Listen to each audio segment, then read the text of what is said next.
niatnya untuk menerima amanah, kata Allah Subhanahu wa taala, manusia itu bersikap banyak aniaya, zalim kepada dirinya sendiri, dan jahula, dia tidak mengerti konsekuensi apa yang ada di belakang amanah yang sangat berat itu. Maka menarik dialog yang satu hari terjadi antara Rasulullah Muhammad sallallahu alaihi wasallam dengan Abu Jahal, Amr bin Hisham bin Mughirah Al-Makhzumi, pemimpin Mekah, di mana Nabi sallallahu alaihi wasallam berkata, "Ya Abul Hakam, qul kalimatan wahidatan tamlikul Arab wal Ajam." Wahai Abul Hakam, ini teladan bagi kita. Rasulullah sallallahu alaihi wasallam memanggil Abu Jahal tetap dengan panggilan kehormatannya, dengan kunyah resminya, Abul Hakam, dan menunjukkan dakwah Rasulullah betul-betul karena Allah, bukan untuk meraih kekuasaan. Karena yang dia tawarkan, beliau sallallahu alaihi wasallam tawarkan kepada Abu Jahal adalah kalimat luar biasa. Wahai Abul Hakam, katakan satu kalimat yang dengan kalimat itu engkau akan menjadi penguasa bagi semua orang Arab dan semua orang Ajam.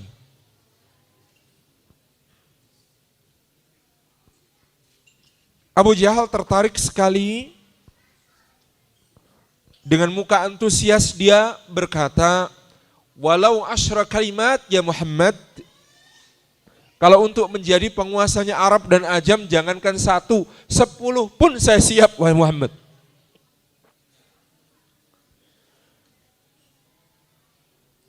Faqala Nabi sallallahu alaihi wasallam,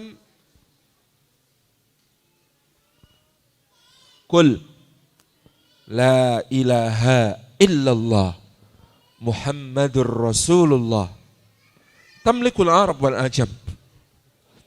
Katakan kalimat la ilaha illallah Muhammadur Rasulullah, engkau akan menjadi rajanya orang Arab dan orang Ajam. Ini memang Rasulullah SAW melihat pada diri Abul Hakam, Abu Jahal, ini ada jiwa leadership, kepemimpinan.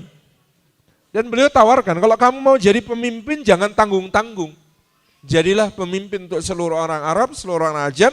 Caranya katakan la ilaha illallah Muhammadur Rasulullah. Mendengar itu, Abu Jahal menyeringai dan kemudian berkata, "Tilkal kalimah yabghuduhal muluk." Kalau kalimat yang itu, maka raja-raja pasti membencinya. Perhatikan pelajaran ini. Seorang Abu Jahal ditawari untuk menjadi penguasa Arab dan Ajam dengan mengucapkan kalimat luar biasa, la ilaha illallah Muhammadur Rasulullah. Tetapi Abu Jahal ternyata orang cerdas, dia tahu konsekuensi kalimat itu. Menjadi seorang raja bagi semua Arab dan Ajam, tetapi dengan ikatan kalimat la ilaha illallah Muhammadur Rasulullah, maka artinya dia akan terikat pada 3 tanggung jawab. Pertama, memimpin dengan bertanggung jawab kepada Allah, dan memimpin harus dengan cara yang ditentukan Allah. Kedua, dia harus memimpin dengan bimbingan Muhammad sallallahu alaihi wasallam Rasulullah, serta nilai-nilai yang ditegakkannya dalam sunnahnya. Dan yang ketiga, dia menjadi pemimpin akan bertanggung jawab atas seluruh yang dipimpinnya per individu, semua menjadi punya wewenang untuk menggugatnya. Menjadi pemimpin seperti ini, bertambah tanggung jawabnya, berkurang hak-haknya, bertambah kewajibannya, berkurang kesenangannya. Kalau kalimatnya la ilaha illallah Muhammadur Rasulullah. Maka Ibnu Khaldun rahimahullah ta'ala dalam kitabnya Muqaddimah. Muqaddimah aja satu kitab sendiri. Bagaimana isi dan khatimahnya.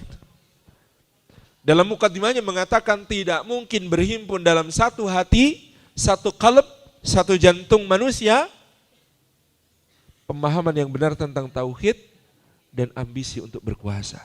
Tidak akan berhimpun. Abu Jahal punya ambisi berkuasa, maka dia tidak mungkin bisa menerima kalimat tauhid, la ilaha illallah Muhammadur Rasulullah. Karena setiap orang yang memahami dengan benar hakikat la ilaha illallah Muhammadur Rasulullah, harusnya sebaliknya, dia tidak akan pernah berambisi untuk menjadi penguasa. Karena dia tahu konsekuensinya. Mimpin harus dengan caranya Allah, tanggung jawabnya kepada Allah, pakai sunnah Rasulullah. Karena Rasul akan menjadi saksi atasnya. Dan kelak setiap orang yang dia pimpin menjadi berhak untuk menggugatnya di hadapan Allah Subhanahu wa ta'ala. Maka kalau pemahaman kita benar, seharusnya kita tidak punya ambisi untuk menjadi Presiden Republik Indonesia. 260 juta orang siap berbaris di hadapan pengadilan Allah untuk masing-masingnya mengajukan gugatan. Bisa dibayangkan kalau orang-orang yang tanggung jawabnya kecil, level kepemimpinannya kecil, hisabnya cepat selesai, masuk surga bersegera. Ini yang namanya pemimpin Indonesia. Kalaupun masuk surga, nunggu digugat 260 juta orang dulu. Itu kan selisihnya jadi beribu-ribu tahun. Udah pada masuk surga? Belum. Kamu masih ada yang menggugat. Itu kalau masuk surga. Repotnya lagi, setiap penggugat punya hak untuk mengambil pahala amal saleh. Kalau pahala amal saleh habis, penggugat berhak untuk melimpahkan dosanya. Sudah pengadilannya lama, akhirnya masuk neraka, repot. Na'udzubillahi min dzalik. Sudah ya, jangan ada yang berambisi jadi presiden Indonesia ya. Saya juga tidak berambisi jadi presiden Indonesia. Cita-citanya cuma jadi perdana menteri. Kan gak ada. Ya kalau sudah tiba waktunya kan diadakan gitu. Dulu kita punya banyak perdana menteri kan itu. Perdana Menteri Muhammad Hatta, Perdana Menteri Syahrir, Perdana Menteri Muhammad Nasir, Perdana Menteri Burhanuddin Harahap. Gitu. Tapi ya kalau bisa gak usah jadi. Jadi sultan mah bebas kan gitu. Baik, teman-teman yang disayang oleh Allah Subhanahu wa ta'ala. Jadi ini saya ingin menggambarkan betapa insan yang memahami kalimat la ilaha illallah Muhammadur Rasulullah memandangnya sebagai sesuatu yang sangat besar. Dan kita bangga dengan kalimat itu, syiar itu, la ilaha illallah Muhammadur Rasulullah. Nuh alaihi salam pernah berwasiat kepada putranya. Dalam hadis yang diriwayatkan oleh Imam At-Tabarani dan Imam Al-Baihaqi, seperti diteliti dan disahihkan oleh Al-Albani dalam Silsilatu Al-Ahadits As-Sahihah, wasiatnya Nuh itu, ya bunayya, wahai anakku, aku punya dua wasiat. Dua wasiatku itu adalah la ilaha illallah dan subhanallah wa bihamdi. La ilaha illallah itu nak, kata Nuh alaihissalam, seandainya alam semesta raya dimampatkan, dipadatkan, tidak dikurangi beratnya keseluruhannya, hanya dipadatkan untuk menjadi satu genggam, lalu alam semesta raya itu diletakkan di satu anak timbangan, sementara kalimat la ilaha illallah diletakkan di anak timbangan yang lain, maka kata Nuh alaihissalam, la ilaha illallah lebih berat daripada alam semesta. Wa subhanallah wa bihamdi, dan aku wasiatkan subhanallah wa bihamdi fa innaha tasbihatu kulli syai'in wa biha turzaqul khalq. Karena ini adalah tasbihnya seluruh makhluk, dan dengan itulah makhluk mendapat rezeki. Ya. Subhanallah wa bihamdi, subhanallah wa bihamdi. Atau antum lengkapi dengan satu lafal dari hadis lain, subhanallah wa bihamdi, subhanallahil azim. Maka ini akan menjadi satu kesamaan frekuensi antara kita dengan alam semesta. Karena alam semesta semuanya bertasbih, memuji kepada Allah Subhanahu wa taala. Hati yang lalai dari bertasbih memuji Allah, maka dia tidak sefrekuensi dengan alam semesta. Maka susah. Segala karunia mau nempel itu susah. Kenapa? Karena frekuensinya nggak nyambung. Antum kalau frekuensinya nggak sama, maka nggak nyaut, nggak nangkep, ya kan? Kalau frekuensi kita sama dengan alam semesta, ya segala sesuatu dalam semesta ini gampang sekali untuk nyambung dengan kita. Mudah bertemu orang baik, mudah bertemu waktu yang baik, mudah bertemu tempat yang baik, mudah bertemu kesempatan berbuat baik. Karena apa? Dengan tasbih kita nyambung dengan frekuensinya semesta yang juga bertasbih kepada Allah Subhanahu wa taala. Ikhwan dan akhwat yang dimuliakan Allah Subhanahu wa taala, maka ini adalah syiar yang agung bagi kita semuanya. Tidak bisa kita anggap remeh. Apa yang menjadi entry point bagi kita memasuki sebuah keridhaan Allah yang bernama Islam. Wa raditu lakumul islama dinan. Dan aku telah meridhai Islam menjadi agama bagi kalian. Kalimatus syahadatain itu adalah hal yang sangat penting karena pertama, dia bermakna persaksian. Dua, dia ikrar. Tiga, dia janji. Misak, bahkan bukan cuma wa'ad, tetapi misak, perjanjian.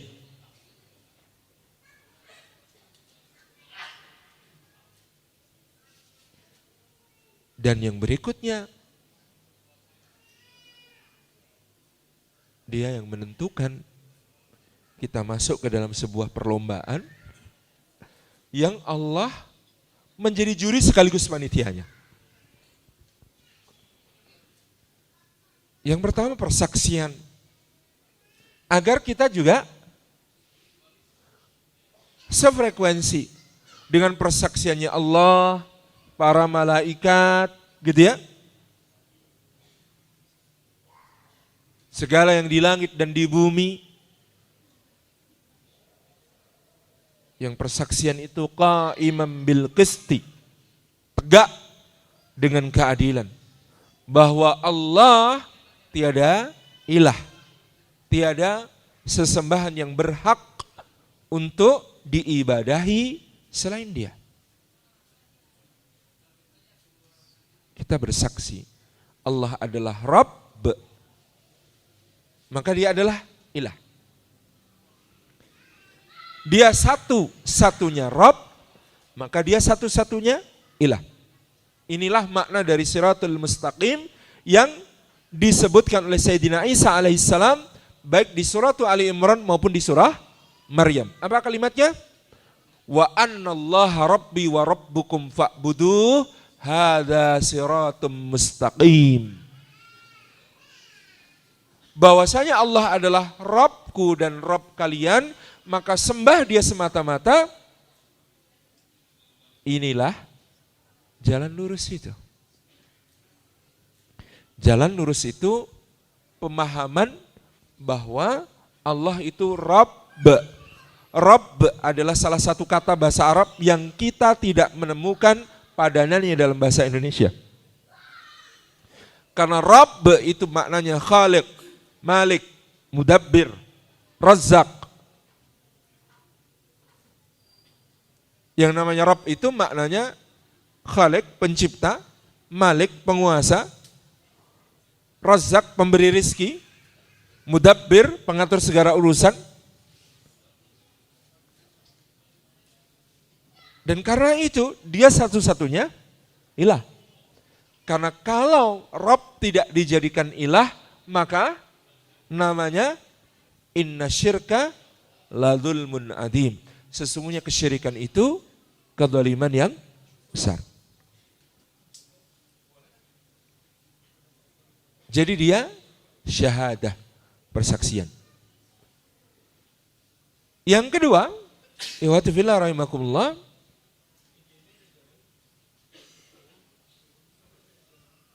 bahwasanya dia adalah ikrar.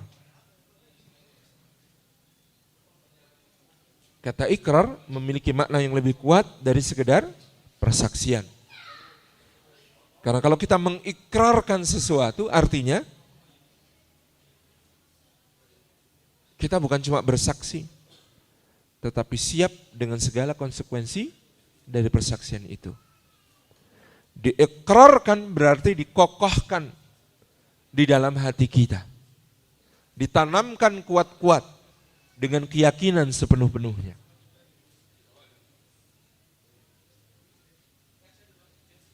Yang ketiga, dia adalah janji dan sekaligus perjanjian antara kita dengan Allah Subhanahu wa taala. Seperti diceritakan oleh seorang sahabat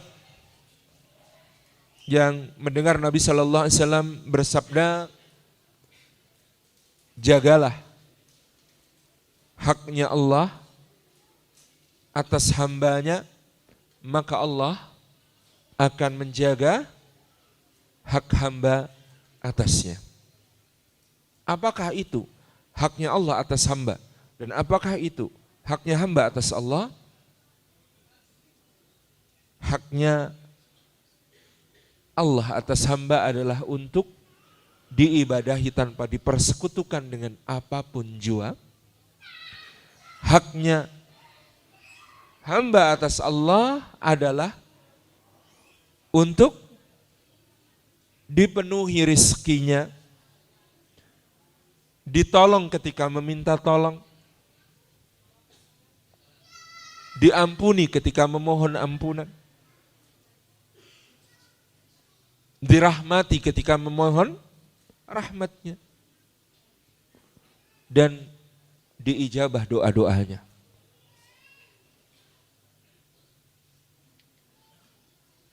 Itu janji kita dan perjanjian antara Allah dengan kita. Yang berikutnya, dia adalah entry point kita pada satu musabaqah.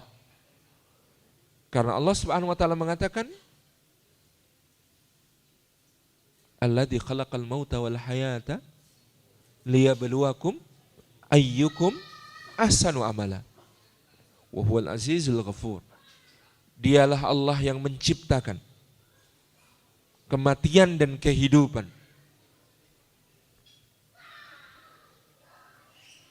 Ada tafsir yang menarik. Apa yang dimaksud kematian? Dunia. Apa yang dimaksud kehidupan? Akhirat. Dunia ini hakikatnya adalah kematian. Kenapa? Karena antum semua sudah divonis mati. Cuma eksekusinya yang belum tahu kapan terjadi. Sama kan dengan terdakwa dan terpidana mati itu kan. Mereka juga nggak tahu eksekusinya kapan kan. Sama dengan kita.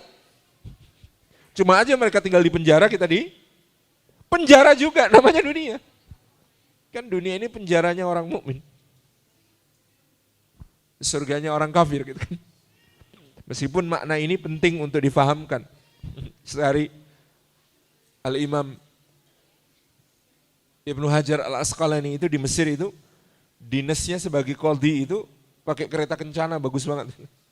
Dia dihadang sama seorang Yahudi. Yahudinya kerjaannya penjual ter. Tahu ter? Ter itu minyak Yunani. Jadi dulu minyak zaman dulu itu kan belum minyak sulingan. Jadi minyak mentah yang bercampur dengan lumpur, baunya busuk itu. Jualannya jualan ter, sementara Imam Ibnu Hajar Al-Asqalani itu qadhi agung. Bajunya mewah, megah gitu. Dihadang, kemudian Yahudinya bilang, sebentar. Nabimu bersabda, oh orang Yahudi tahu hadis gitu ya. bahwa dunia ini penjara orang mukmin dan surganya orang kafir. Lihat kita. Hidupku sengsara nestapa, bajuku belepotan minyak, bauku busuk.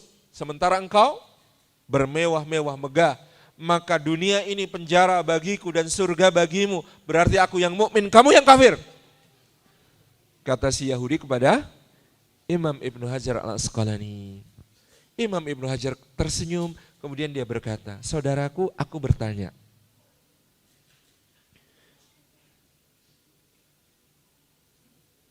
Menurutmu apa yang kunikmati di dunia ini? Kalau dibandingkan yang kunikmati nanti di surga, maka enak mana? Enak surga atau enak yang sedang kunikmati di dunia? Meskipun aku pejabat, megah, mewah, hidupku nyaman.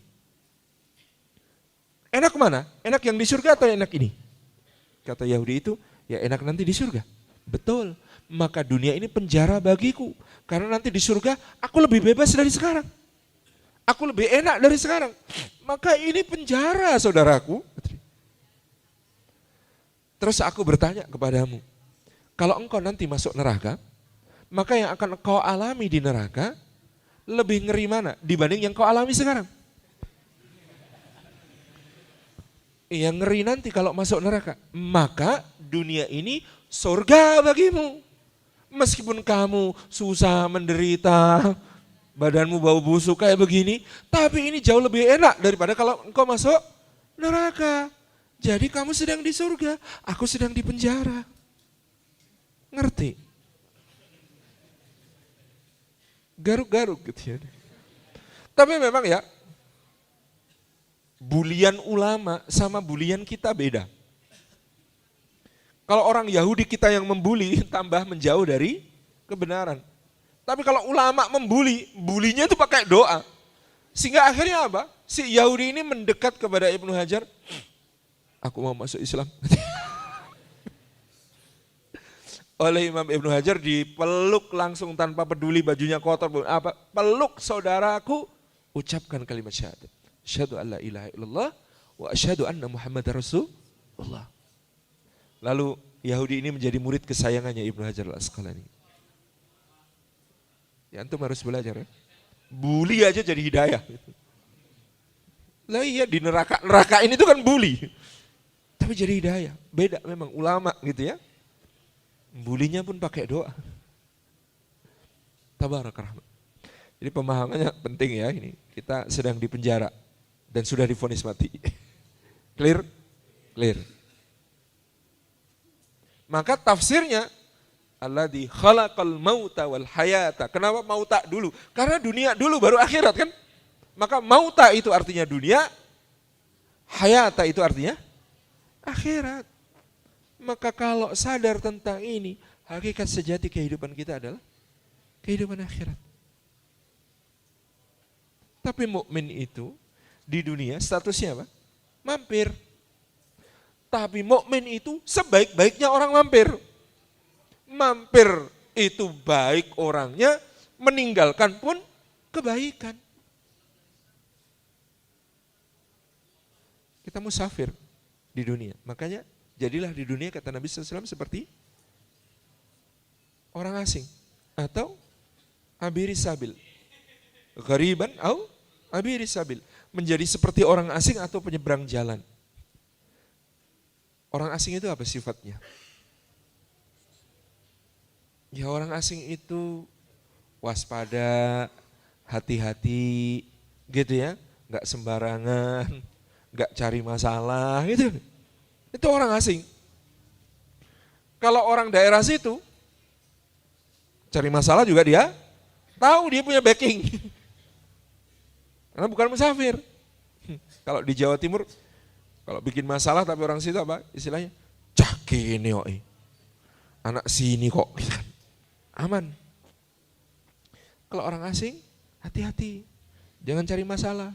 Gitu ya. Perhatikan tanda-tanda, perhatikan rambu-rambu. Sering bertanya kepada yang lebih mengerti. Itu namanya orang asing. Abiri sabil. Penyeberang jalan. Apa penyeberang jalan sifatnya? Tengok kanan, tengok kiri, hati-hati, jangan ketabrak. Melangkah yang hati-hati juga. Mukmin begitu. Satu saat ada orang, dia safar ke satu negeri, ikut sholat Jumat. Dia simak khutbahnya imamnya. Wah, khutbahnya menggugah sekali. Selesai dia pengen kenalan sama imamnya. Sama imamnya kemudian diajak ke rumahnya. Sampai di rumahnya. Dia tanya, nggak ada perabotan, nggak ada apa. Ya imam, di manakah perabotanmu? Imamnya tanya balik, wahai anakku, di mana pula perabotanmu? Saya kan cuma musafir. Kata sang imam, sama, aku juga musafir. Dunia ini safar kita, perjalanan kita. Liyabluwakum ayyukum ahsanu amala, kata Allah, untuk menguji siapa di antara kalian yang terbanyak apa terbaik? Terbesar apa terbaik? Terbaik. Maka kata ahsanu amala itu tidak akan tergantung dengan seberapa banyak Anda diberi umur, seberapa banyak Anda diberi harta, seberapa banyak Anda diberi kuasa.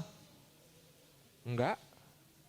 Karena ahsanu amala itu kaitannya dengan akhlasuhum niyatan wa atba'uhum li sunnati Rasulillah sallallahu alaihi wasallam. Yang paling ikhlas niatnya, yang paling diniatkan untuk ittiba kepada sunnahnya Rasulullah sallallahu alaihi wasallam. Kita sedang memasuki sebuah perlombaan dengan mengucapkan asyhadu an la ilaha illallah wa asyhadu anna Muhammad Rasulullah. Dan ikhwan dan akhwat yang muliakan Allah Subhanahu wa taala, Allah firmankan ayat yang mirip dengan surah Al-Mulk ayat yang kedua ini di surah Al-Kahfi ayat yang ke-7. Inna ja'alna ma'alal ardi zinatan laha linabluwahum ayyuhum ahsanu amala. Kalau tadi dimensinya waktu, yang di suratul Kahfi dimensinya ruang. Sesungguhnya kami jadikan segala sesuatu yang ada di atas bumi sebagai hiasan baginya untuk menguji siapa di antara mereka manusia yang terbaik amalnya. Jadi waktu, ruang adalah saksi. Kelak di hadapan Allah akan siapa yang terbaik amalnya di antara kita. Tapi bagaimana supaya amal kita terbaik?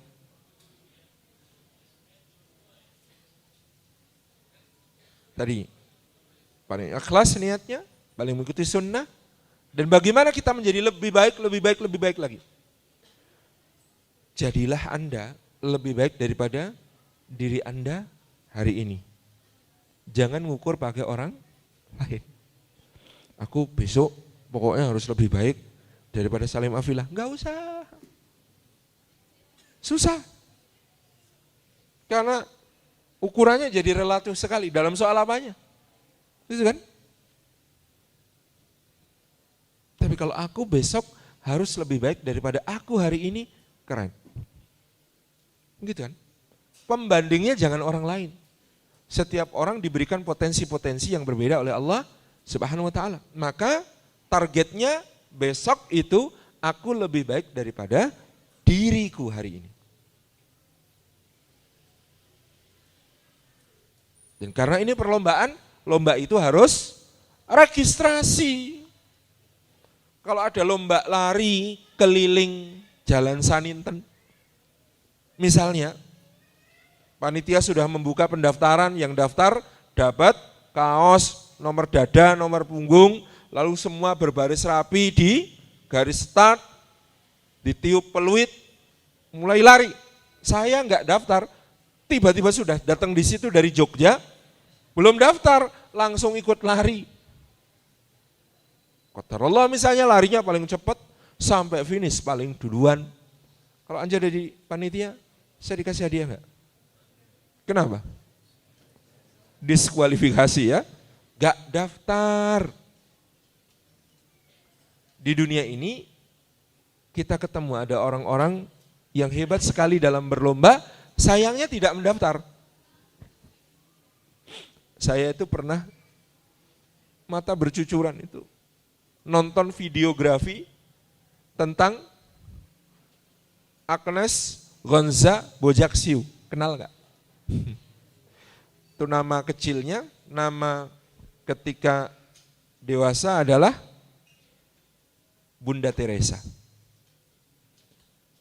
Orang dari Skopje, Albania, kemudian mengabdinya di India sejak umur 18 tahun. Itu saya nangis karena saya merasa, apa saya bisa melakukan seperti yang beliau lakukan? Jalan di tempat sampah nemukan orang berpenyakit kusta. Oleh orang India, orang kena penyakit kusta itu dianggap kutukan dewa. Sehingga dia diletakkan di dekat tempat sampah, dia hanya makan dari sisa-sisa sampah. Oleh Ibu Teresa digendong, bawa pulang ke rumah kontrakannya, dimandikan, dibersihkan luka-lukanya, diobati sampai sembuh. Kalau makan disuapin, segala kebutuhannya dilayanin, diajari keterampilan, sampai akhirnya mandiri. Siapa yang bisa seperti itu? Dahsyat orang ini. Tapi saya lebih menitikkan air mata ketika beli memoarnya beliau yang dibukukan, diterbitkan. Itu buku catatan harian. Anda tahu halaman terakhir catatan hariannya Bunda Teresa isinya apa? Isinya sebuah curahan hati. Tuhan, di mana Engkau? Kau perintahkan aku untuk mencarimu di antara orang-orang yang lemah, terbuang, miskin dan susah. Aku di sana menantimu berpuluh tahun, tapi Engkau tidak pernah datang padaku. Bayangkan. Serem enggak? Seperti Sayyidina Umar bin Khattab perjalanan menuju kota Baitul Maqdis, lewat di sebuah biara, lihat seorang biara nangis terseduh-seduh di depan patung Yesus. Beliau ikut nangis dan berkata, membaca surah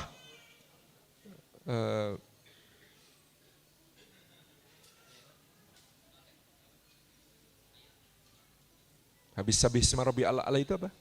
Habis ala Al-Ghasiyah. Beliau membaca ayat amilatun nasibah tasla naran hamiyah. Bekerja keras lagi kepayahan, lalu nanti masuk neraka yang menyala-nyala. Ya Allah, ibadah kok khusyuknya kayak begitu. Tapi apa hasil yang akan didapatkannya? Betapa jahatnya syaitan yang telah mewaswaskan kepadanya tentang keimanan palsunya, gitu. Subhanallah. Ada orang-orang yang larinya lebih cepat dari kita dalam lomba lari, tapi gak daftar. Mudah-mudahan Allah berikan hidayah kepada orang-orang seperti itu. Yang lebih kasihan ada orang-orang yang sudah daftar lomba, tapi duduk-duduk di garis start.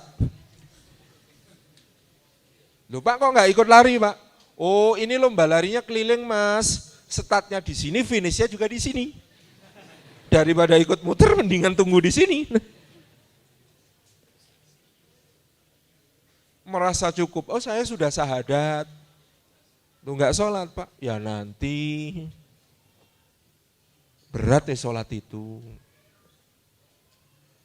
Syahadatnya kapan Pak? Waktu aku mau ijab qabul itu. Syahadat dulu saya gitu. Oh, berapa tahun yang lalu Pak? 29. Subhanallah. Ini makna dari syahadat kita. Anda sudah mendaftar pada lomba yang Allah menjadi juri sekaligus panitianya. Karena dengan inilah semua kebaikan kita tidak sia-sia. Karena dengan inilah amal-amal kita dinilai, dicatat, diperhatikan. Rekan-rekan yang disayang Allah Subhanahu wa taala, dalam kalimat la ilaha illallah terdapat an-nafyu, penafian pada segala sesuatu selainnya, dan ada al-itsbat, ada penetapan terhadap hanya satu yang berhak diibadahi, yaitu Allah. Jadi hidup itu memang ada an-nafyu dan al-isbat. Makanya saya dulu bilang sama teman-teman ITJ itu baru an-nafyu, belum al-isbat. Indonesia tanpa jil, terus pakai apa? Gitu pertanyaannya. Kalau tanpa jil terus pakai apa? Itu an-nafyu. Al-isbatnya mana? Sama Anda menikah, nanti ada an-nafyu, ada al-isbat. No kepada selain istri, yes untuk istri, kan itu.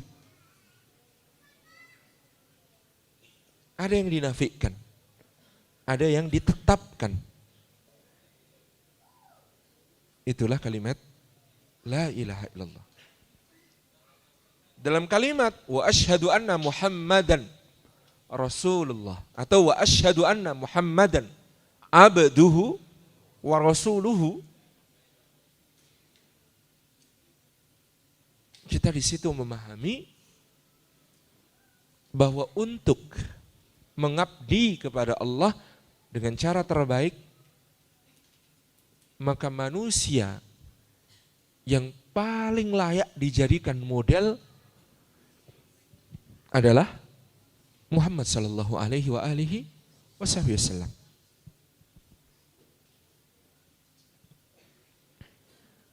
Nah, di dalam asyhadu an la ilaha illallah, syahadat tauhid, kita memerlukan beberapa persyaratan penting untuk bisa menegakkannya di dalam diri kita.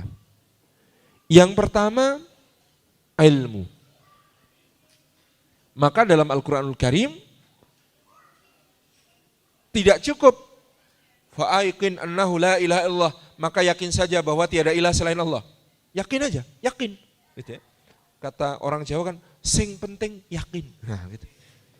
Enggak boleh. Bukan sing penting yakin, tetapi ada ilmu. Maka kalimatnya fa'lam, maka ilmuilah annahu la ilaha illallah, bahwasanya tiada ilah selain Allah. Maka barang siapa memilih Islam sebagai agamanya, Islam itu adalah dinul ilmi, agama ilmu. Dinul akal, agama akal. Sampai Rasulullah SAW bersabda, la dina liman la aqlalah. Tidak ada agama bagi orang yang tidak mempergunakan akalnya. Jadi agama Islam ini agama akal, agama ilmu, agama tafakkur. Makanya afala ta'ilun, afala tatafakkarun. Ini menjadi seruan yang sering diulang-ulang oleh Allah di dalam Al-Quran. Apa itu al-ilmu?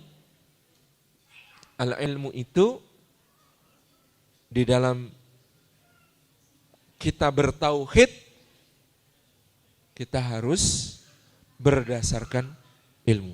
Enggak boleh hanya berdasarkan, pokoknya kalau Islam itu ajaib, banyak mukjizatnya, makanya saya percaya. Dulu sempat kita diajak beragama itu terutama pendekatannya dengan keajaiban ya. Sehingga buku-buku yang terbit itu judulnya keajaiban. Keajaiban sedekah, keajaiban sholat tahajud, keajaiban sholat subuh, keajaiban sholat duha. Yang belum terbit hanya keajaiban sholat jenazah. Ajaib, ajaib, ajaib, ajaib. Itu boleh hanya sebagai penguat. Dasar utamanya harus ilmu. Kalau cuma soal ajaib, ajaib, ajaib, nanti lihat yang lain juga ajaib, bisa goyah imannya. Kurang ajaib apa yang dilihat Bani Israel? Lihat tangan bercahaya, lihat tongkat jadi ular, lihat tukang sihir dikalahkan, gitu kan? Mereka melihat sendiri bagaimana negerinya Fir'aun dilanda bencana dan semua diangkat bencana itu dengan doanya Musa. Katak datang, doain Musa, kataknya hilang. Belalang datang, doain Musa, belalangnya hilang. Darah mengalir di sungai, doain Musa, itu hilang. Mereka melihat bagaimana lautan terbelah, Fir'aun ditenggelamkan. Mereka melihat bagaimana manna dan salwa turun dari langit menjadi hidangan untuk mereka. Mereka melihat semua keajaiban itu, tapi lihat patung sapi dari emas bisa bersuara. What's happened? Bubar imannya. Karena kalau keajaiban nanti kita ketemu keajaiban yang ditunjukkan oleh orang yang diizinkan Allah menunjukkan keajaiban, apalagi naudzubillahi min dzalik, misalnya fitnah akhir zaman yang namanya Dajjal, itu menunjukkan keajaiban-keajaiban. Bahkan sampai level membunuh orang, menghidupkannya lagi. Sampai level membawa yang seakan-akan surga padahal neraka, yang seakan-akan neraka padahal surga. Tapi kalau Cak Nun MH Ainun Najib, kalau ditanya, cita-citanya apa Cak Nun? Cita-cita saya jadi orang yang ada dalam hadis Dajjal. Yang mana? Orang yang disuruh bersaksi bahwa Dajjal adalah Gusti Allah, kemudian dia berkata tidak, kamu Dajjal si pendusta. Lalu orang itu dibunuh oleh Dajjal, lalu dihidupkan kembali, lalu dikatakan aku sudah mematikanmu, lalu aku menghidupkan kamu lagi. Bukankah aku ini Allah? Kata orang itu bukan, kamu itu Dajjal. Lalu Dajjal mau membunuhnya lagi, tapi gagal, sudah gak bisa. Nah, kata Cak Nun, cita-cita saya jadi orang itu. Itu kan serem ya.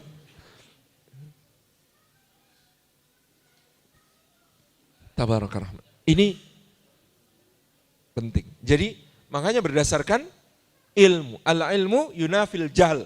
Ilmu yang menghilangkan kebodohan dari diri kita tentang Allah Subhanahu wa taala.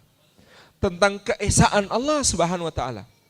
Ilmu tauhid, ilmu memahami keesaan Allah itu dasar dari keimanan kita, menafikan kebodohan kita. Maka dulu para ulama itu banyak memberikan renungan-renungan tentang tauhid. Ada seorang zindik. Zindik itu mirip-mirip ateis. Datang kepada Imam Abu Hanifah.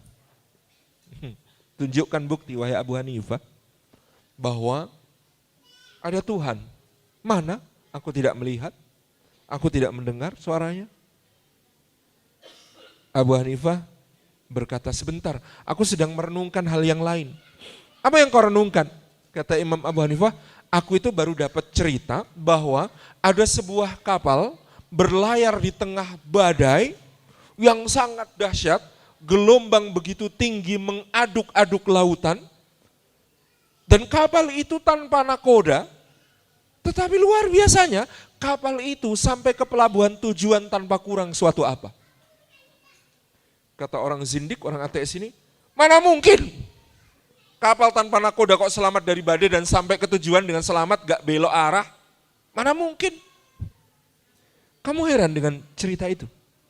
Iyalah, kata Imam Abu Hanifah, aku lebih heran lagi pada orang yang melihat alam semesta, bintang-bintang, matahari, rembulan, diatur sedemikian rupa, beredar begitu indah di langit sana, dan bumi beserta seluruh pengaturannya, tetapi dia tidak percaya bahwa ada yang mengaturnya. Jelek enggak? Imam Abu Hanifah. Imam Malik berkata, jejak unta menunjukkan ada unta yang lewat. Jejak unta, iya kan? Madu menunjukkan ada lebah yang bekerja. Udah banyak yang beliau sebutkan. Terakhir beliau berkata, lalu alam semesta dengan segala pengaturan yang teratur, mana mungkin tidak menunjukkan penciptanya. Tabarak Rahman. Perhatikan, Imam Syafi'i. Ada hujan turun. Ada hujan turun. Menumbuhkan rumput. Rumputnya dimakan domba. Dombanya tumbuh bulunya. Bulunya dicukur, dipintal menjadi benang wol. Hujan yang sama turun. Menumbuhkan kapas. Kapasnya dipintal menjadi benang katun. Ada hujan yang sama turun. Menumbuhkan pohon murbai. Daunnya dimakan ulat, ulatnya ulat sutra, dia berkepompong, kepopongnya dipintal menjadi benang sutra. Ada hujan turun, diminum oleh unta, unta diperah susunya. Ada hujan turun, dimakan oleh lembu, lembu disembelih, dimakan dagingnya. Semuanya dari hujan yang diturunkan lalu berubah menjadi berbeda-beda. Itu semua diatur oleh penciptanya. Imam Ahmad bin Hambal mengatakan ada benteng yang sangat kokoh. Kalau dia pecah dari luar, maka berakhir sebuah kehidupan. Tapi kalau dia dipecah dari dalam, bermula sebuah kehidupan. Benteng itu bernama telur. Iya kan? Telur kalau pecahnya dari luar, berakhir kehidupan. Tapi kalau pecahnya dari dalam, bermula sebuah kehidupan. Penting untuk mengilmui tiada ilah selain Allah. Baca novelnya Dan Brown, Origin. Jadi di novelnya Dan Brown yang Origin itu, antum ingat gak percobaan Miller and Urey? Waduh, gak ingat pelajaran biologi zaman SMA. Masa nggak ada? Jangan-jangan pendidikan zaman saya lebih berkualitas ya. Percobaan Stanley Miller dan Harold Urey itu, mereka mensimulasikan bumi purba. Itu pakai gitu ya, berbagai bahan yang mereka anggap seperti keadaan bumi sebelum adanya makhluk hidup. Kemudian tembak pakai listrik, pakai apa, dengan asumsi itu seperti kejadian bumi di awal, itu ya, suhunya, unsur-unsurnya, hidrogennya, tekanannya, kemudian petir-petirnya itu sama, diasumsikan begitu. Kemudian mereka mengasumsikan kalau ini berhasil maka akan ditemukan asam amino yang akan menjadi asal muasal makhluk hidup. Percobaannya gagal apa berhasil? Enggak muncul asam amino. Tapi menurut novel Origin, percobaan tahun 1953 itu bisa disimulasikan pakai software. Apa problemnya? Dulu waktunya kurang lama. Percobaannya kan cuma sebentar itu. Padahal yang terjadi di bumi mungkin ribuan tahun baru muncul asam amino. Maka dia pakai software, dia simulasikan hasil percobaan Miller dan Urey itu, lalu dia mengatakan saya berhasil menemukan bahwa setelah sekian ribu tahun, maka memang muncul asam amino. Dari situ muncul makhluk bersel satu, lalu kemudian berkembang, evolusi, sampai menjadi manusia modern seperti itu. Dan manusia ini terus berevolusi. Lama-lama nanti apa? Kita ini bionik. Kan sekarang kita masih mengandalkan gadget ini dipegang. Kan sekarang tinggal soal waktu dan keekonomiannya masuk, harganya masuk. Maka gadget kita ini akan ditanam di badan. Bisa nggak perlu layar LCD. Tinggal pencet bagian sini, muncul di depan mata kita layarnya. Itu soal waktu aja. Keypad di sini. Gitu kan? Udah. Jadi menurut dia inilah evolusi berikutnya manusia, dia akan menjadi diimplan dengan berbagai macam teknologi. Maka manusia superpower itu hanya tinggal soal waktu. Karena dia bisa diimplan dengan berbagai macam hal. Pertanyaannya, valid ya itu? Simulasinya itu valid ya? Akhirnya, bagus cara Dan Brown menunjukkan keyakinan orang bahwa ada pencipta. Antum tahu enggak bedanya antara pola dengan kode? Pola itu antum bisa mengasumsikan pola enggak ada yang menciptakan karena muncul di mana-mana. Ada pola ini, pola geometris, pola ini, pola itu, pola itu. Oke lah, Anda seingkar-ingkarnya mengatakan oh pola itu ya muncul gitu aja. Pola pada bunga, pola pada buah, pola pada ini muncul. Tapi ada yang namanya kode. Kode itu dibuat dengan sengaja atau muncul begitu saja? Dibuat dengan sengaja. Antar satu orang dengan orang lain itu ada, misalnya institusi punya kode. Misalnya tentara satu sama lain dihubungkan dengan kode. huruf itu kode, sehingga kita semuanya memahami dengan cara yang sama. Itu kode. Pemrograman komputer disebut coding, berarti itu pengkodean. Pertanyaannya, DNA kita kode apa pola? DNA kita kode apa pola? Kode. Karena dengan DNA itu diprogram dari sel yang satu, ada yang tumbuh ke atas jadi kepala, ada rambutnya.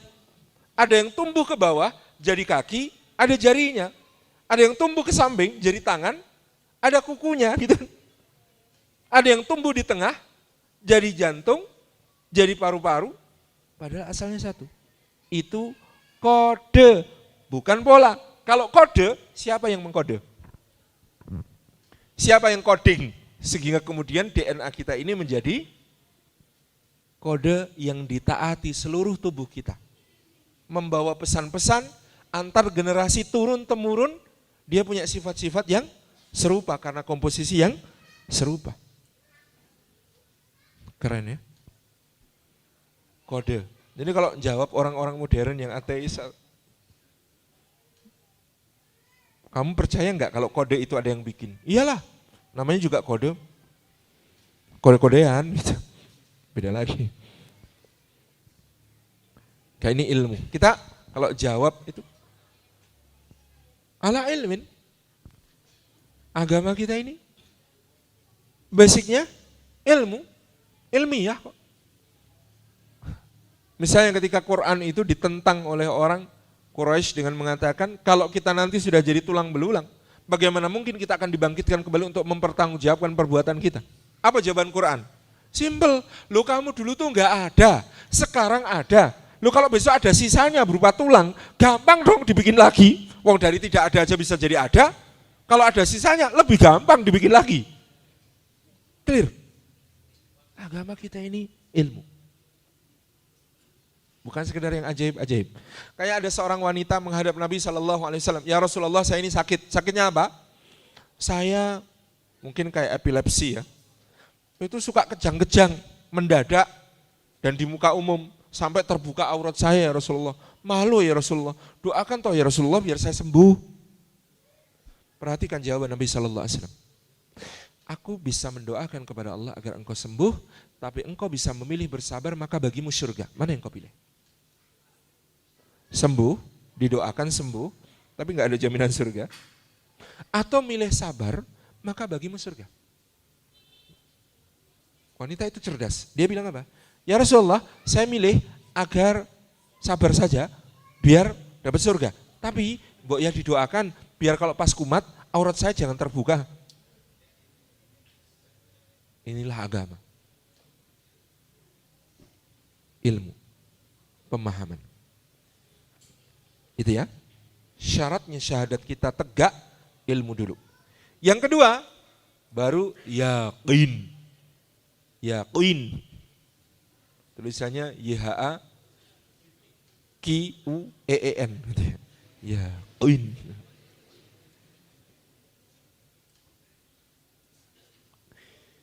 Apa itu yakin? Yakin itu bahwa hati kita disandarkan kepada Allah yang sudah kita ilmui bahwa Allah itu maha benar. Kadang-kadang keyakinan itu kita mohonkan kepada Allah dengan memohon karunia.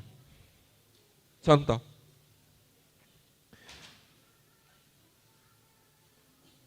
Ibrahim berkata kepada Rabbnya Jalla Jalaluh, Rabbi arini kaifa tuhyil mauta. Ya Allah, perlihatkan kepadaku bagaimana engkau hidupkan yang mati. Apa jawab Allah? Awalam tu'min. Lah Ibrahim, apa kamu tidak percaya? Qala bala, kata Ibrahim, saya percaya ya Allah, saya yakin. Walakin liyatma'inna qalbi, tetapi supaya hati saya menjadi tentram, tunjukkan ya Allah. Boleh begitu? Boleh. Ya Allah, saya yakin Engkau Maha Pemberi rizki, Engkau Maha Dermawan, semua yang Engkau berikan kepada hamba tidak akan mengurangi kekayaan kerajaanmu sedikit pun, ya Allah. Tapi supaya hati saya tentram, ya Allah, tolong diberi ya Allah, biar semua hutang saya lunas. Gitu. Boleh. Nabi SAW juga melakukannya. Kapan? Di perang Badar. Ya Allah, Engkau telah berjanji ya Allah, bahwa Engkau akan menolong pasukan kecil ini ya Allah. Di depan sana musuh begitu pongah ya Allah, membawa segala ketakaburan dan kemusyrikan mereka ya Allah.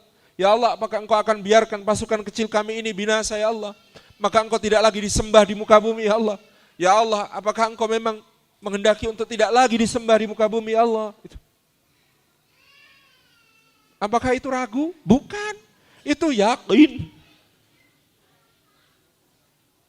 Tapi yakin tidak sama dengan naif.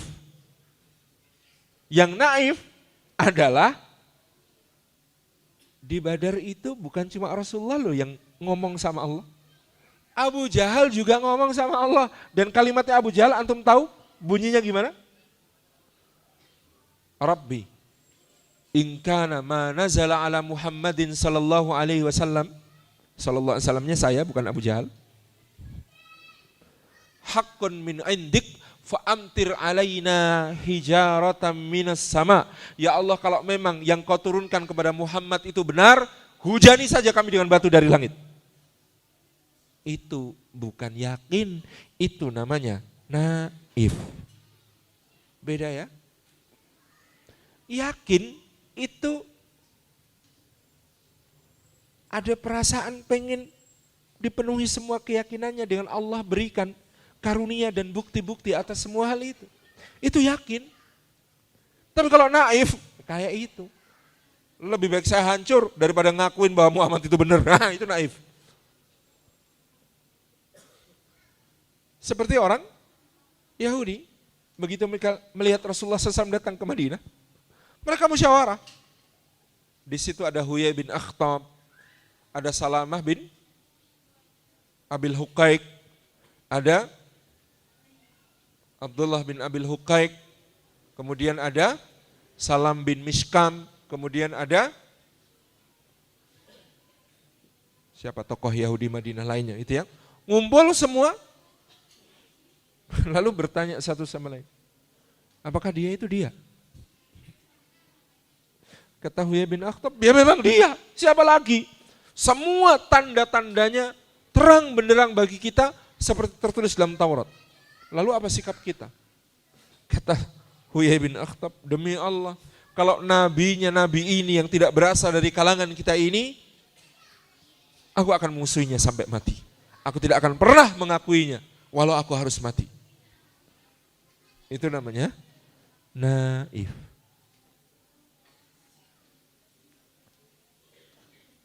Iblis aba wastakbar wa kana minal kafirin. Dia enggan untuk melaksanakan perintah Allah bersujud kepada Adam. Dia menyombongkan diri dan dia termasuk orang-orang yang kafir. Maka apa yang menyebabkan itu? Naif, bukan yakin. Yakin itu menafikan keraguan. Al-yaqin yunafi asyak. Jangan ragu, yakin. Yang ketiga, syaratnya kita menegakkan la ilaha illallah dalam diri kita adalah qabul. Terima. Tidak ada pilihan.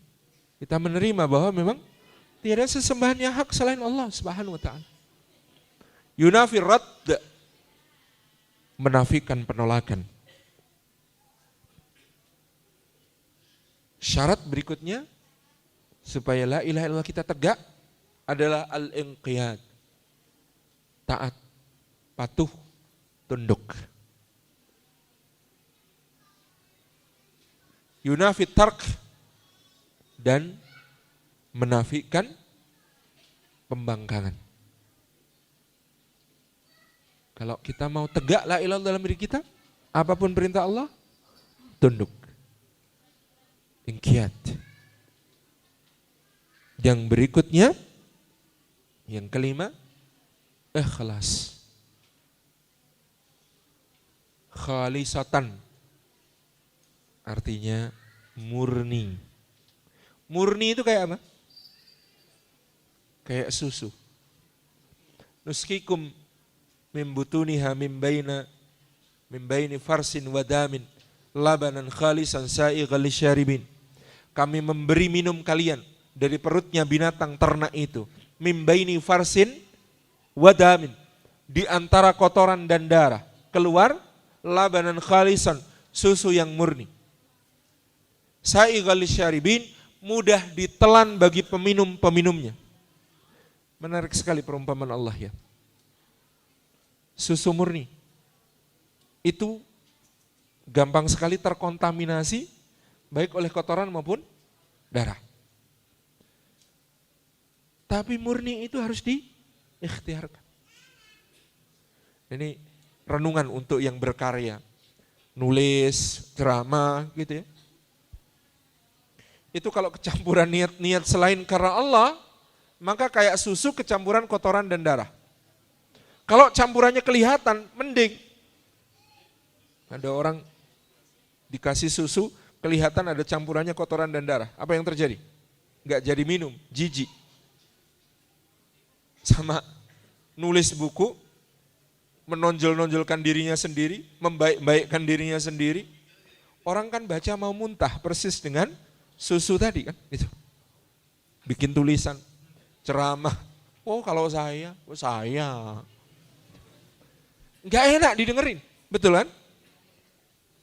Tapi yang begitu kalah berbahaya dengan yang campuran susu dengan kotoran dan darahnya enggak kentara. Bahaya itu. Susu dicampur kotoran dan darah, dibikin milkshake. Tambahin rasa buah, stroberi. Enggak ketahuan bahwa di situ kecampuran kotoran dan darah. Apa yang terjadi? Diminum orang, jadi penyakit. Ini yang selalu jadi renungan bagi kita yang menyampaikan dakwah. Kalau kita berdakwah begini, kecampuran niat jelek, hasilnya yang mendengarkan keracunan. Kalau kita membangun kebersamaan tapi niatnya membesarkan diri kita sendiri, keracunan murid-muridnya. Rusak. Na'udzubillahi min dzalik. Itu ya. Ini evaluasi selalu. Kita ini kalau berhimpun dalam kumpulan, berdakwah, menyampaikan sesuatu kebenaran, niat itu yang harus ditalkhis terus, ditakhlis terus, ditajdid terus, diperbarui. Karena memang susah mengelola niat. Ikhlas. Yang keenam, syaratnya syahadat kita tegak itu sidq, jujur kepada Allah terutama. Siapa yang jujur kepada Allah Subhanahu wa taala, Allah akan penuhi cita-citanya, apapun itu. Cita-cita apapun, jujur sama Allah tentang cita-cita itu, Allah penuhi. Cita-cita pertama apa yang perlu kita tanamkan? Cita-cita surganya, Firdausil A'la. Ya Allah, saya minta surga. Jujur aja sama Allah, bener ya Allah, saya pengen banget sama surga. Jujur. Yang kedua, cita-cita mati. Pengen mati kayak apa? Ada seorang ikut Nabi SAW di satu perang.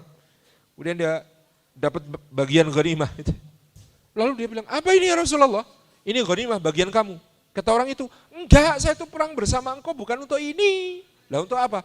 Saya pengen berperang bersamamu, lalu saya kena anak panah di sini, mati menghadap Allah dalam keadaan seperti itu, lalu saya diridhai Allah. Apa komentar Nabi SAW? Kalau dia jujur dengan cita-citanya, Allah pasti penuhi. Benar, di perang berikutnya dicari-cari orang ini, ketemu jasadnya, rubuh, ditemukan, tidak ada luka apapun di badannya, kecuali satu, ada anak panah nancep di sini, persis di tempat yang dia tunjuk pakai jarinya.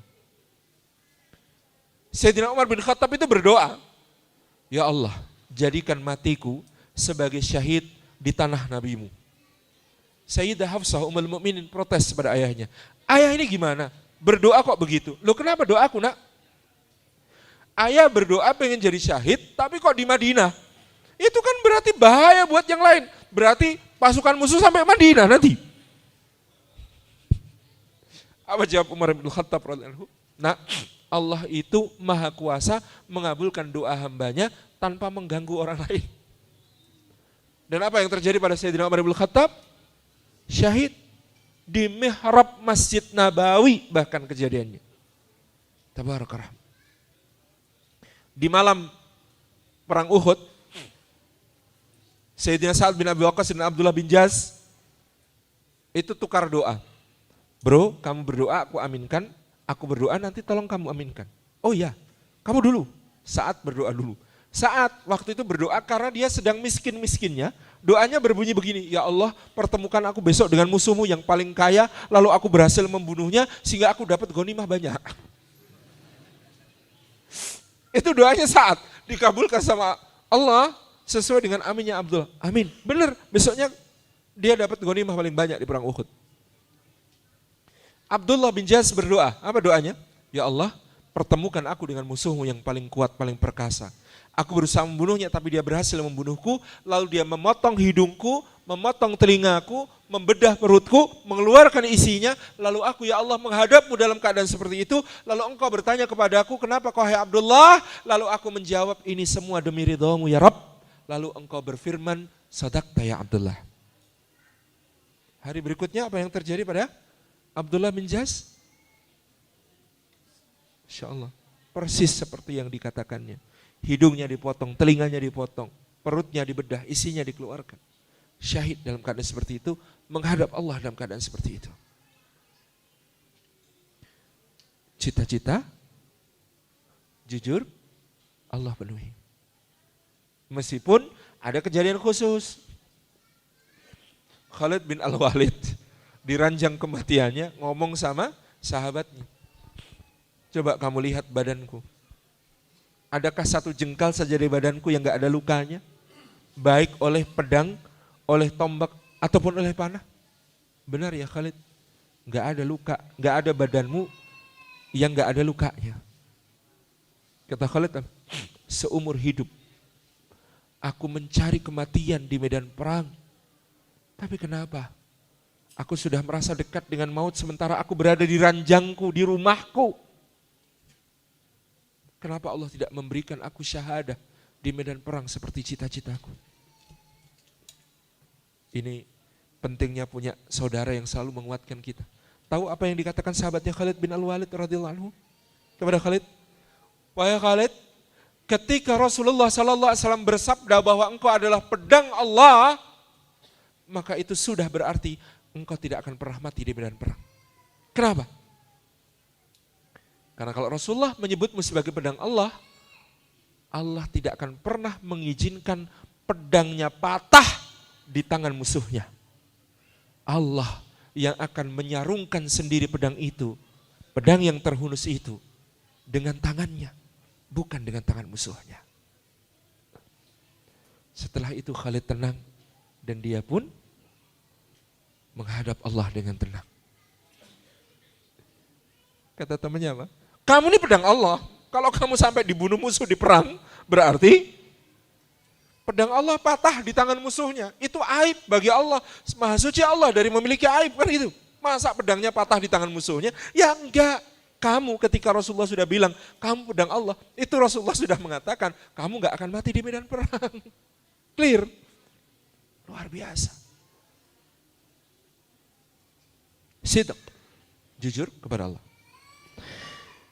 Yang ketujuh, syarat tegaknya syahadat kita la ilaha illallah adalah mahabbah, cinta. Seyakin-yakin apapun, menerima apapun, setinggi apapun ilmu tentang tauhid, tapi kalau tidak ada cinta kepada Allah Subhanahu wa taala, maka kita belum menegakkan la ilaha illallah. Pertanyaannya, cinta kepada Allah datang sendiri apa diusahakan? Diusahakan. Jadi kalau cinta kepada manusia datang sendiri apa diusahakan? Ada yang datang sendiri. Lihat jenggot simetris sedikit gitu ya. Cinta. Lihat jilbab warnanya cantik, cinta. Tetapi itu baru cinta yang jatuh, maka namanya jatuh cinta. Kalau Anda mau cinta Anda menjadi bangunan untuk menggapai surga, maka yang harus dilakukan bukan cuma jatuh tapi bangun. Jatuh cinta enggak terlarang, tapi segera setelah jatuh bikin pondasi untuk membangun cinta. Ya namanya juga nasib kan ya. Nasib itu berbunyi menikahi orang yang kita cintai kemungkinan, mencintai orang yang kita nikahi kewajiban.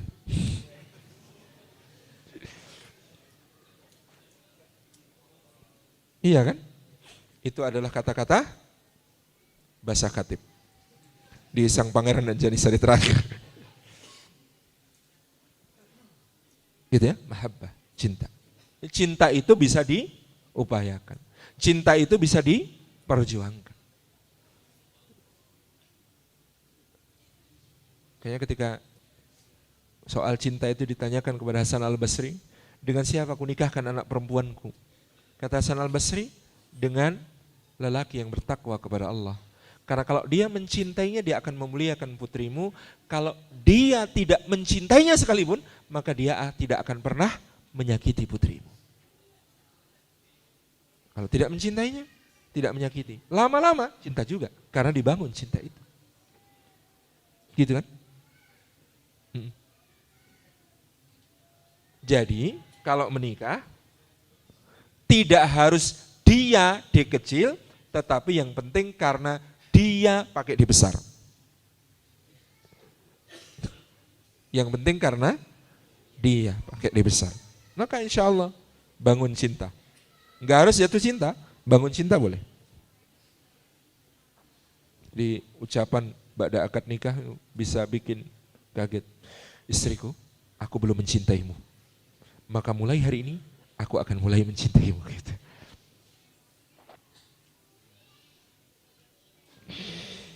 Nah, kok sudah jam 9 lebih ya? Ini baru sepertiga materi. Kalau mau ikut rundownnya panitia, maksudnya tornya panitia, ini baru sepertiga materi. Lanjutin enggak? Yakin. Oke, kita satu poin lagi aja ya. Syarat menegakkan Muhammadur Rasulullah sallallahu alaihi wasallam di dalam syahadat kita. Yang pertama,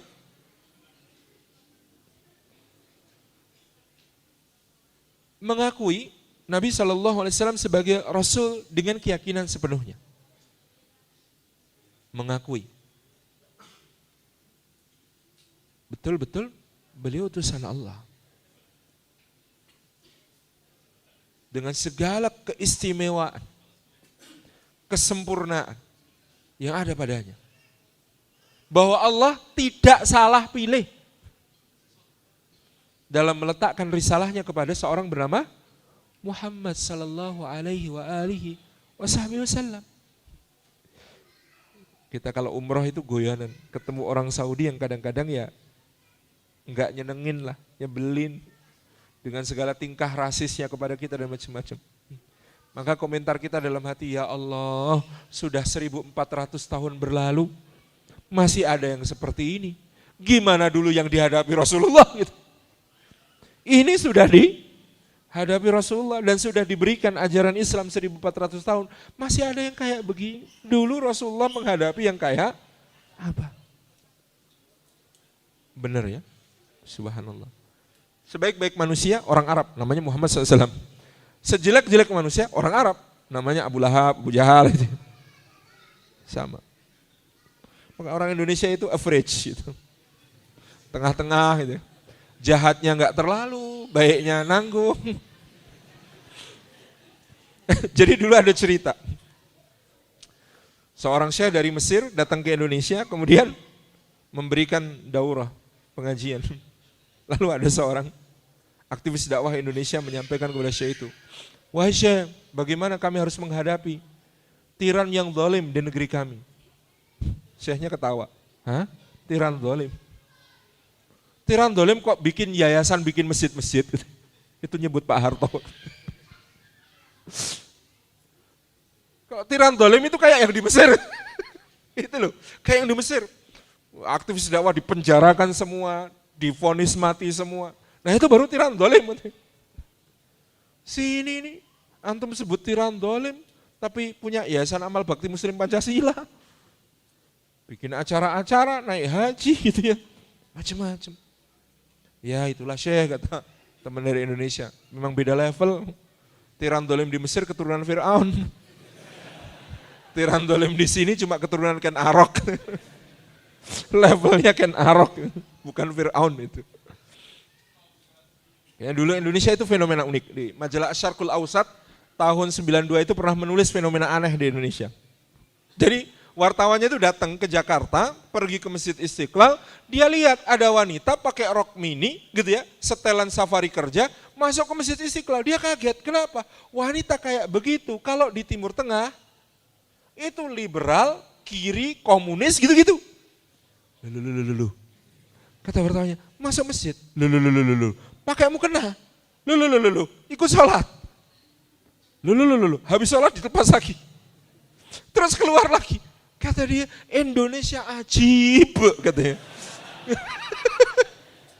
Kata dia, Indonesia ini menakjubkan. Di Mesir, di Timur Tengah, kalau pakai baju begitu ya nggak mungkin sholat.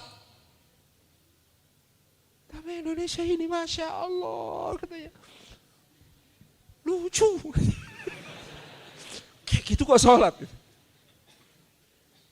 Maka ulama Indonesia menjelaskan ketika itulah kita benih-benih dakwah. Problemnya di sini bukan problem ketulusan dalam berislam. Itu selesai. Orang Indonesia semua tulus berislam. Problem di Indonesia ilmunya belum sampai. Itu aja. Bahwa menutup aurat itu wajib. Bahwa begini-begini itu belum sampai aja sih. Wah tugas antum lebih ringan kalau gitu.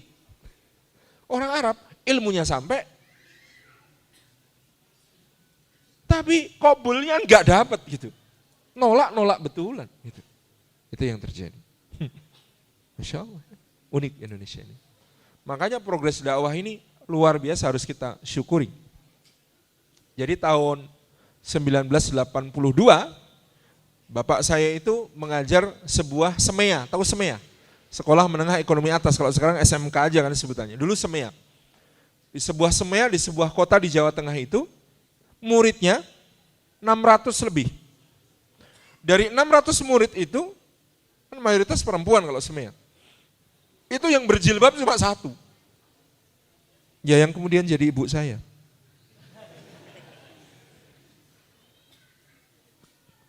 Jadi luar biasa kita harus mensyukuri progres dakwah seperti ini. Itu kan. Paman saya lucu lagi kan, naik kereta api dari Jakarta ke Jogja tahun 80-an, bayangkan. Dia bersin, haji, terus kemudian tahmid, alhamdulillah. Waktu itu belum ada isu corona kan, bersin tetap tahmid. Terus dia mendengar suara lirih dari seberang kursinya, yarhamukallah. Dek, kok lembut suaranya. Dilirik, yang tampak hanya jilbab putih, wajah menghadap jendela. Langsung dia keluarkan kertas dan pena, dia serahkan pada jilbab putih itu. Dek, tolong tulis nama bapak sampean dan alamatnya. Nah coba bayangkan zaman itu ngerti yarhamukallah dan pakai jilbab. Kata Mas, jangan nolak yang lain lagi, wes ini mantap gitu. Selesai itu. Sudah solihah dan berilmu, selesai itu. Tolong tulis nama bapak sampean dan alamatnya. Kaget. Untuk apa Mas? Ya saya cuma pengen silatil arham, nanti pengen sowan, thalabul ilmi kepada bapak sampean. Ragu-ragu ditulis. Saya tulis, simpen. Berapa hari kemudian didatangi alamat itu. Assalamualaikum Pak. Waalaikumsalam. Monggo nak. Ada yang bisa dibantu, Nak? Pertama saya silatul arham, Pak.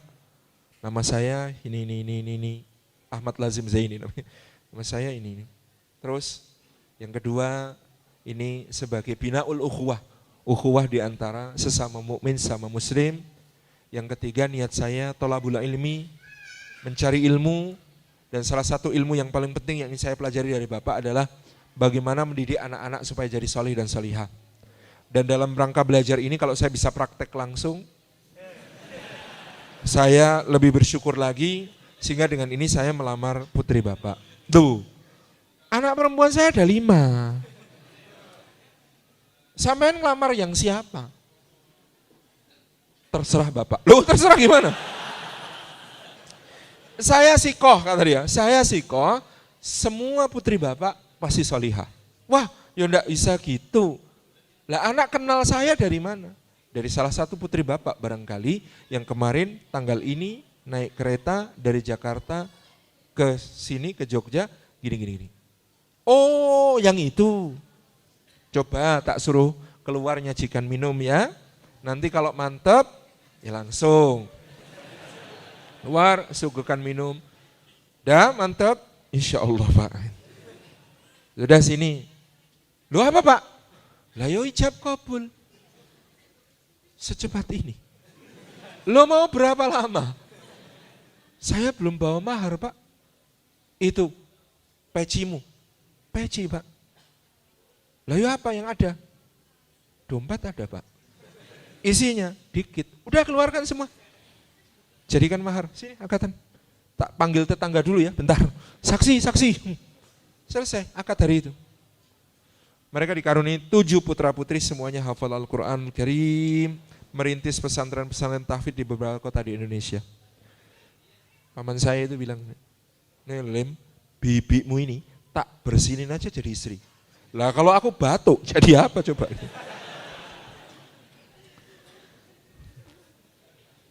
As simple as that. Gitu. Jadi, ya coba besok bersin ya.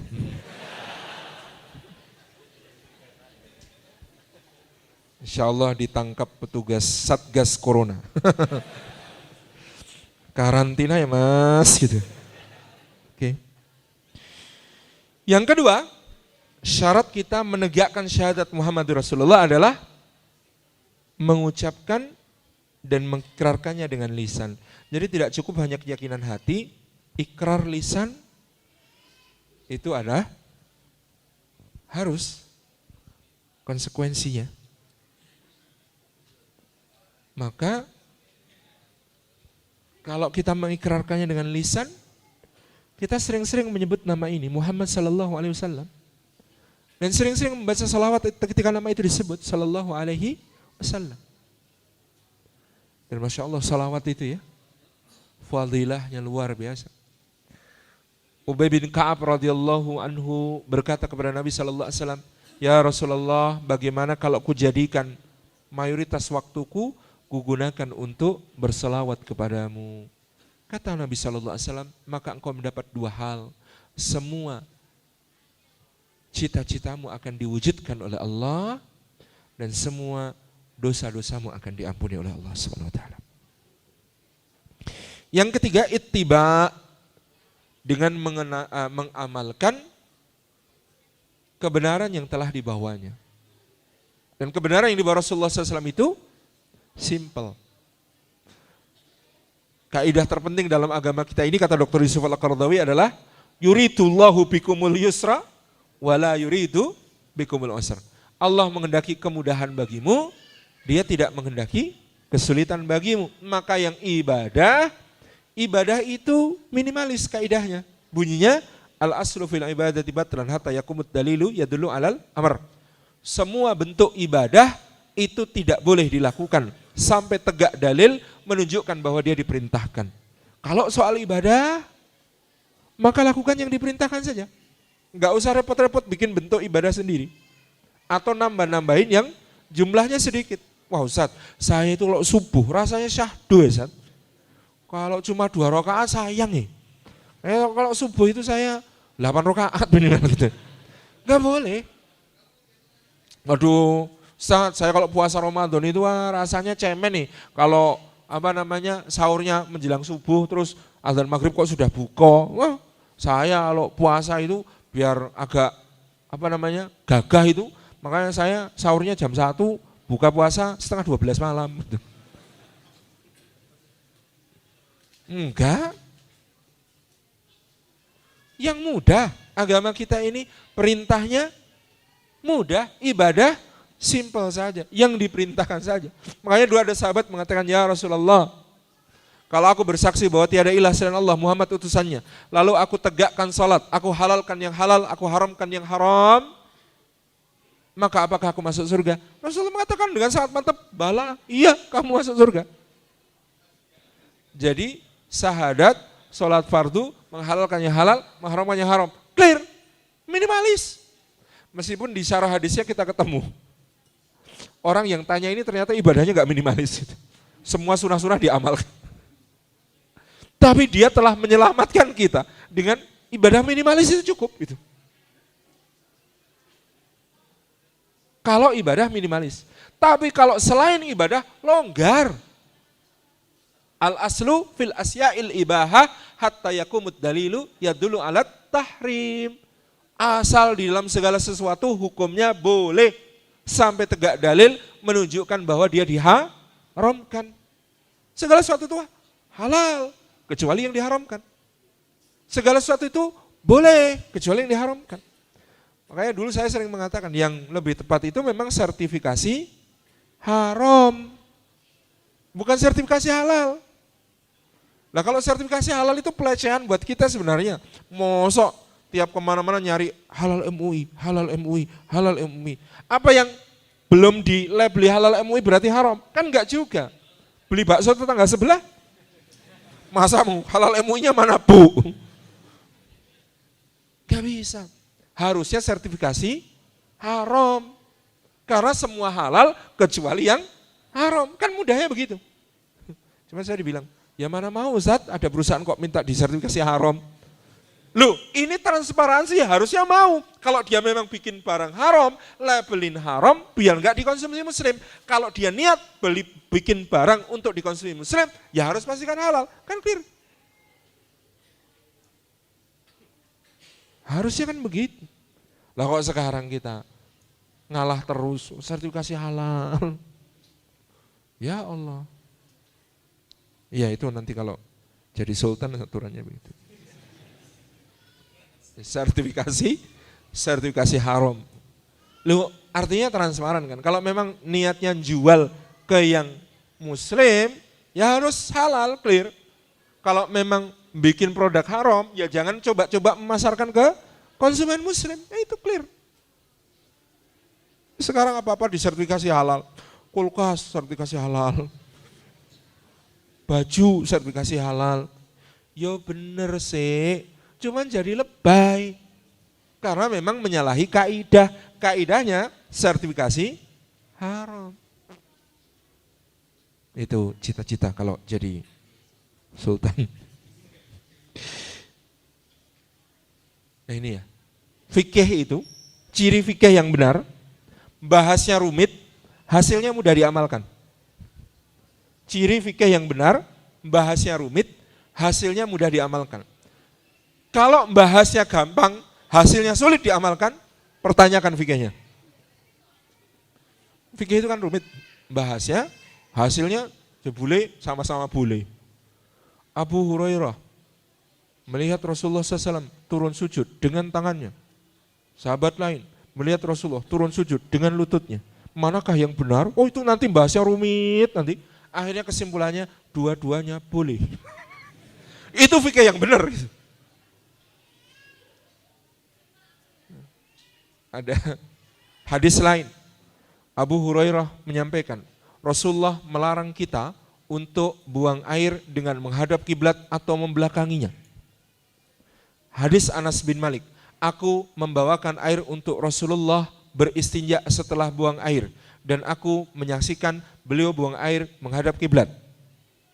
Pusing enggak dua hadis ini? Kata Abu Hurairah, Rasulullah melarang. yang namanya buang air menghadap atau membelakangi kiblat. Anas bin Malik mengatakan, aku nganterin air untuk Rasulullah, Rasulullah buang airnya menghadap kiblat. Siapa yang benar? Dua-duanya benar. Bahas fikihnya rumit. Kaidah pertama, qauliyah didahulukan atas fi'liyah. Hadis yang sifatnya ucapan Nabi itu didahulukan dari yang sifatnya perbuatan. Kenapa? Perbuatan kadang kasuistik, tapi ucapan berlaku umum. Maka dalam hal ini Abu Hurairah didahulukan daripada Anas bin Malik. Pertama, kesimpulan pertama, ya kalau bisa usahakan jangan sampai menghadap atau membelakangi kiblat. Tapi ada pembahasan berikutnya, kasusnya bagaimana yang dialami Abu Hurairah dan Anas. Abu Hurairah menyampaikan hadisnya saat dia menemani Rasulullah dalam perjalanan. Perjalanan zaman itu kira-kira sudah ada rest area belum? Belum. Kalau begitu kira-kira Rasulullah buang airnya di toilet tertutup atau tempat terbuka? Tempat terbuka yang sunyi. Nah kalau tempatnya tempat terbuka, maka jangan menghadap dan membelakangi kiblat. Larangan ini bersifat keras. Yang berikutnya pembahasannya, Anas bin Malik itu nganterin air buat Rasulullah istinja. Di mana? Di Madinah, di rumah Rasulullah SAW, di toilet tertutup. Maka berarti ada rukhsah, kalau di toilet tertutup, maka ada rukhsah untuk menghadap atau membelakangi kiblat. Maka pengamalannya mudah. Antum kalau ketemu toilet, ternyata klosetnya menghadap kiblat, gak usah miring-miringkan badan. Nanti kalau najisnya tercecer malah repot. Kan gitu. Paham ya? Ini cirinya fikih, bahasnya rumit, diamalkan jadi sederhana. Ini kaidah penting ya. Kaidahnya Salimafillah ini, jangan dinisbatkan ke yang lain-lain. Ciri fikih yang benar, bahasnya rumit, hasilnya mudah diamalkan. Makanya fikih itu mempermudah, bukan untuk mempersulit. Ada orang tanya kepada Imam Sya'bi. Imam Sya'bi itu agak humoris. Kang Daan kalah. Jadi orang ini tanya, ya Imam, kalau aku mandi di sungai, kemanakah aku harus menghadap? Apakah menghadap kiblat, membelakangi kiblat, atau menghindar dari arah keduanya? Dan bagaimana kalau aku tidak tahu arah kiblat, apa yang harus kulakukan? Pertanyaannya begitu. Apa jawab Imam Sya'bi? Menghadaplah ke arah pakaianmu kau letakkan agar tidak hanyut atau diambil orang. Clear. Itulah fikih gitu. Gitu ya. Itulah fikih.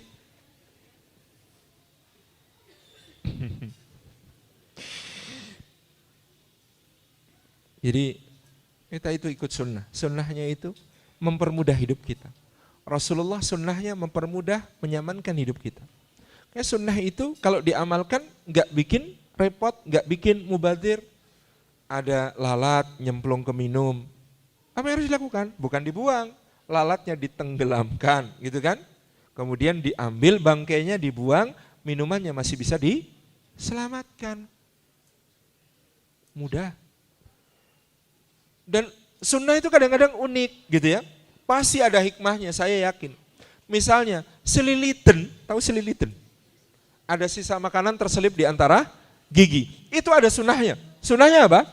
Kalau engkau membersihkan selilit dengan tanganmu, maka hasilnya telanlah. Tetapi kalau engkau membersihkannya dengan alat, tusuk gigi misalnya, maka buanglah. Sunnahnya begitu. Unik ya. Bagaimana Rasulullah mensunnahkan bersin? Beliau menutup dengan tangan atau dengan ujung baju. Sunnah. Sekarang direkomendasikan oleh tim Corona. Sunnah.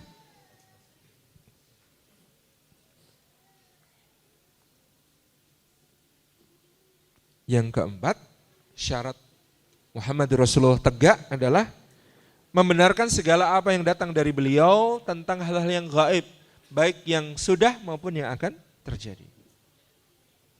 Dan terlalu banyak hal yang sudah terbukti dari apa yang diucapkan oleh Nabi Sallallahu Alaihi Wasallam, termasuk tentang zaman kita. Tidak akan terjadi kiamat kecuali kemudian banyak sekali al-harju. Al-harju itu apa ya Rasulullah? Al-harju itu al-qatlu, pembunuhan. Zaman antum kecil, dengan sekarang kira-kira frekuensi pembunuhan banyak mana? Kayak sekarang ya. Na'udzubillahi min dzalik. Tidak akan terjadi kiamat kecuali tanda-tandanya sudah muncul. Apa tanda-tandanya? Misalnya, itu banyak yang sudah keluar. Tapi tidak perlu menjadi kita, wah sudah mau kiamat, nimbun makanan dulu. Enggak. Mukmin itu memikirkan bekal untuk ba'da kiamat, bukan bekal menghadapi kiamat. Bekal untuk ba'da kiamat. Soal dunia santai. Wong hadisnya, kalau kamu tahu bahwa besok kiamat di tanganmu masih ada sebiji kurma, apa yang harus kamu lakukan?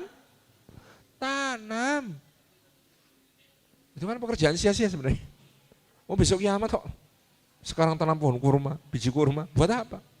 Mukmin mikirnya segala amal yang bisa dilakukan, lakukan. Dan memang ulama-ulama kita itu luar biasa ya kalau memaknai hadis itu. Antum kalau ditugaskan di stasiun pusat kutub utara atau stasiun pusat kutub selatan atau di bulan, sholat antum gimana? Di kutub utara itu setengah tahun siang, setengah tahun malam. Apa setahun sholatnya 5 waktu? Jadi subuh 3 bulan kemudian baru duhur. Apa begitu? Enggak. Cari dalilnya ada enggak? Hadis tentang sholat di kutub, ada enggak? Kalau nyarinya pakai kata kunci kutub, enggak ketemu. Tapi ternyata kita itu dapat dalil tentang sholat di kutub ataupun di bulan ataupun di Mars, nanti kalau kita sampai ke Mars misalnya, itu di hadis tentang Dajjal, bayangkan. Hadis yang mana? Rasulullah SAW bersabda, Dajjal akan tinggal di antara kalian selama 40 hari. 10 hari pertama, hari-harinya seperti setahun. 10 hari kedua, hari-harinya seperti sebulan. 10 hari ketiga, hari-harinya seperti sepekan. 10 hari keempat, hari-harinya seperti hari-hari kalian ini. Itu alhamdulillah ada sahabat tanya teman-teman. Apa pertanyaannya sahabat itu? Ya Rasulullah, ketika hari-hari terasa setahun, kami sholatnya bagaimana?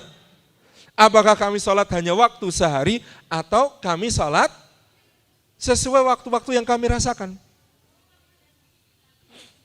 Jawab Nabi SAW, perkirakanlah untuk kalian. Perkirakanlah untuk kalian. Ada hari-hari yang terasa seperti setahun, sholatnya bagaimana? Perkirakanlah untuk kalian. Sholatnya tetap sholat seperti jadwal kalian. Maka kalau begitu ini dalil ketika Anda tugas di kutub, ketika Anda tugas di bulan, ketika tugas di Mars, di stasiun geostasioner bumi, dalilnya clear. Ada. Dalilnya apa? Hadis Dajjal. Mau serem. Ulama kita kalau mikir luar biasa ya. Keren. Insyaallah. Yang kelima. Syarat tegaknya Muhammad Rasulullah adalah mencintai Nabi SAW melebihi cinta kita kepada diri kita sendiri, keluarga kita, orang-orang yang kita sayangi semuanya. Apapun jua. Karena satu hari Umar bin Khattab berkata, ya Rasulullah, aku mencintaimu seperti aku mencintai diriku sendiri. Kata Nabi SAW, enggak boleh begitu ya Umar. Engkau harus mencintaiku melebihi cintamu kepada dirimu sendiri, bapak-bapakmu, anak-anakmu, istrimu, dan semuanya. Kata Umar, siap ya Rasulullah. Mulai sekarang aku mencintaimu melebihi semua cintaku pada yang engkau sebutkan tadi. Tabarakallah. Itu tegak syahadatu la ilaha illallah Muhammad Rasulullah pada diri kita. Maka jangan pernah terjadi cinta kita kepada Rasulullah SAW kalah dari cinta kita kepada Song Joong Ki. Misalnya Song Hye Kyo,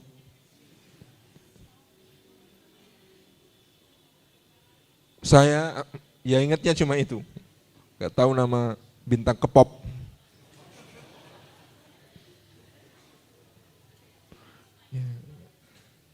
Kalau kolak itu pisang kepop. Yang keenam, tegak syahadat la ilaha illallah. Itu kalau kita mendahulukan sabda Rasulullah sallallahu alaihi wasallam di atas semua pendapat dan ucapan orang lain. Apa yang disampaikan Nabi SAW itu yang tertinggi.